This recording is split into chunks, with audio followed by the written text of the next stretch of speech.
In the previous episode of our virtual lab building series, I showed you how to set up analyzers in Cortex and the Hive to analyze observables such as IP addresses, hashes, files, etc. against popular threat intelligence platforms like VirusTotal and MalwareBazaar. Now, these analyzers are not really going to be of much use to us unless we have some data to feed them to analyze.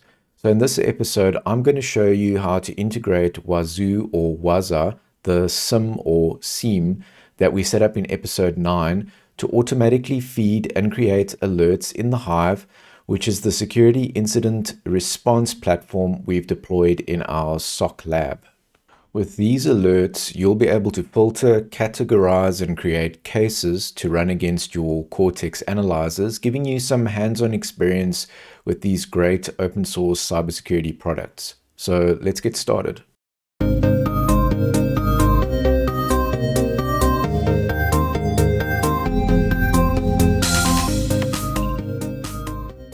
For this lab, I assume that you already have Wazuh and the Hive set up and working.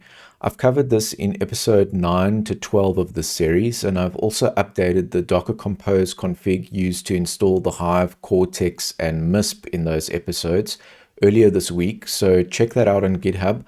I will include the links below. To get Wazuh up and running quickly, I suggest that you download the ready-made virtual machines.ova from their website and import it into VirtualBox or VMware.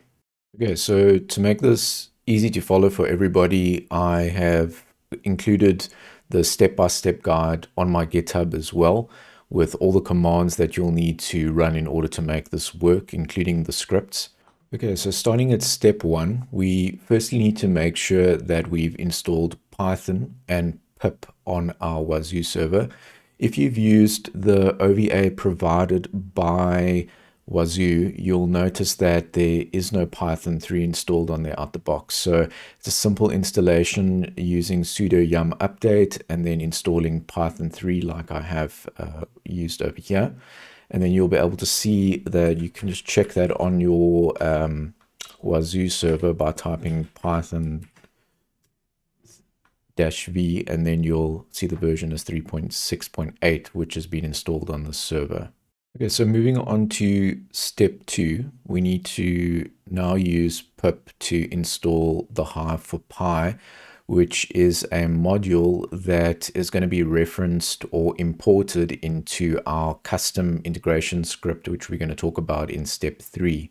So to do this, you simply are just going to use this command that I've provided in the GitHub post, and that will install the Hive for Pi into the framework Python bin, which is where it needs to be placed then so it can be accessible by the custom script we're going to talk about in the next step.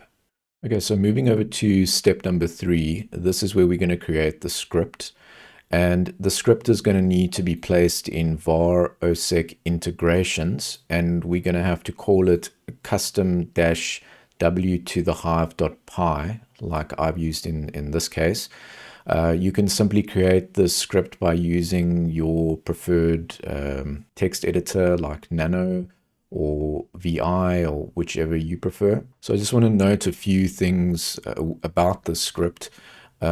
Firstly, one of the most important things is you'll notice that there is a variable in the script for level_threshold, which has been set to 0. And basically this variable is what Wazuh uses to determine the level of alert that it needs to send through to the Hive. So it's set to 0 right now, meaning that anything that is created by Wazuh, any event, will create an alert and send it through to the Hive, which has the potential in a big environment, or if you have a lot of agents installed, to create a lot of noise which you might not want.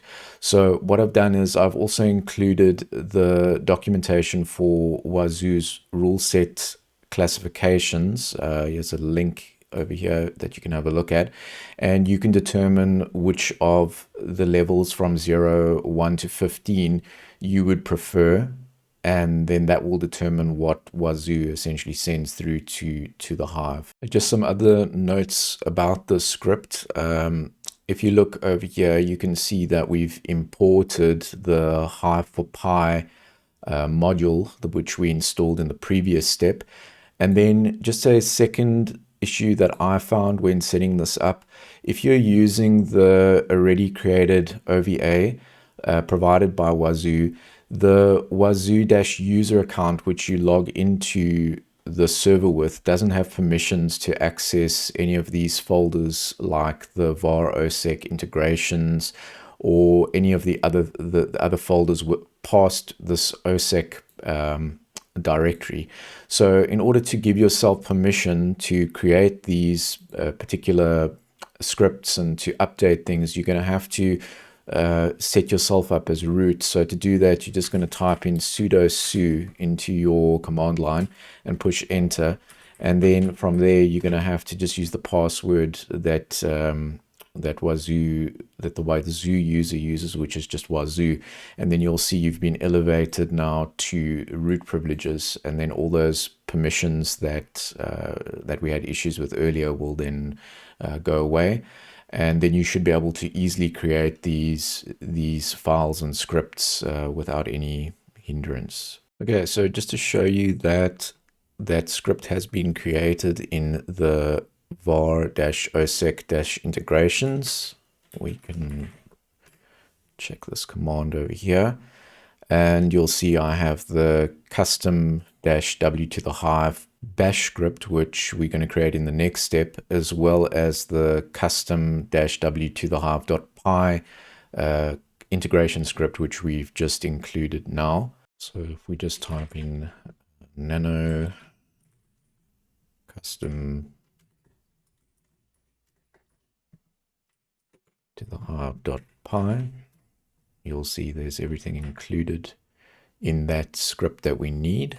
Okay, so for the next step, what we need to do is then we need to create a bash script called custom-w to the hive. And we also need to place it into that integrations folder like we did with the previous one. This bash script is just needed then so we can make the .py script execute and work correctly as intended. So simply, once again, you can just copy this from my GitHub, create that file, and place it in that particular directory. Okay, so moving over to step 4, we need to set up the permissions and the ownerships correctly for those scripts that we just created. To do this, you can just follow what I have included in my GitHub post over here. But basically, this just makes the scripts executable, and we make sure that they are given the correct ownership as per the Wazuh documentation. So step number 5 is the final part of this integration, where we need to tell what the Wazuh manager in its configuration file that we included this integration or this custom integration for the Hive. So in order to do that, you're going to have to head across to your osec.config file. And inside there, you're going to have to then include this below piece of code over here that I've attached into this GitHub post for you. And basically what it's going to do is it's going to open up these 2 integration tags for us.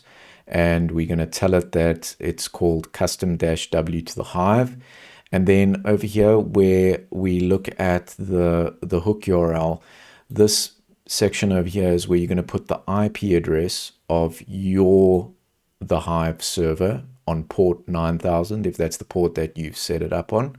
And then you're going to be using the API key that you created for this particular user in the Hive. So just to quickly show you how to do that, you'll go to your Hive and you'll log in with your lab user account that we created in the previous labs. And then you'll come across to organization and you'll see over here, I've created a API user. I've just called it, for the sake of this lab, Wazuh API at mm.local. And if you go and preview it, you'll see that I've created a API key over here. And this is the API key that we are going to then be copying across into this config under the API tags over here. Okay, so to quickly just show you what the final configuration should look like, you're going to go over to your var osec ect, and then inside there you can use nano, and you can access that config. And then if you have a look over here, I just included my integrations just under the global tags, just for ease really, instead of having to scroll down this quite long configuration file.